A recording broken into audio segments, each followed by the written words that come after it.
নান্দনিক স্বাদে সজ্জিত এই পার্কটি, যেখানে ফ্যামিলি কিংবা প্রিয়জনদের নিয়ে আড্ডা দেওয়ার মতো একটি সুন্দর পরিবেশ রয়েছে। আজ আপনাদেরকে ঘুরে দেখাবো বরিশালের প্ল্যানেট পার্ক, অথবা কারো কারো কাছে এটি শিশু পার্ক নামে পরিচিত।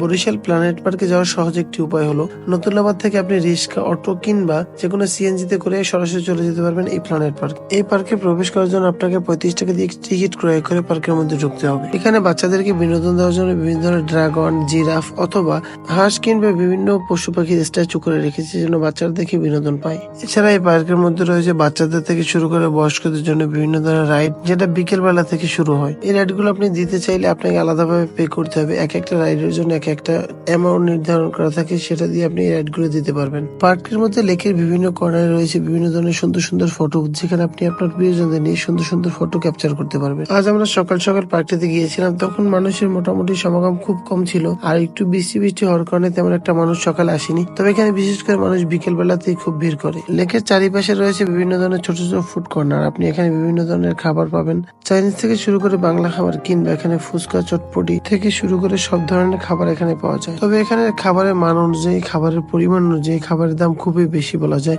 এখানে খাবার খাওয়ার আগে অবশ্যই আপনি দামটা জেনে নেবেন, কারণ এখানে খাবারের দাম খুবই বেশি বলা যায়। এছাড়াও বাচ্চাদের বিনোদন দেওয়ার জন্য রয়েছে ভূতের বাড়ি, যেখান থেকে ট্রেন চলাচল করে। এটি এই প্ল্যানেট পার্কের সৌন্দর্য আরো বৃদ্ধি করে তুলেছে। আজকের ভিডিও পর্যন্তই ছিল। সবাই লাইক, কমেন্ট এবং ফলো দিয়ে পাশে থাকবেন। দেখাবে নতুন কোনো ভিডিওতে। আল্লাহ হাফেজ, আসসালামু আলাইকুম।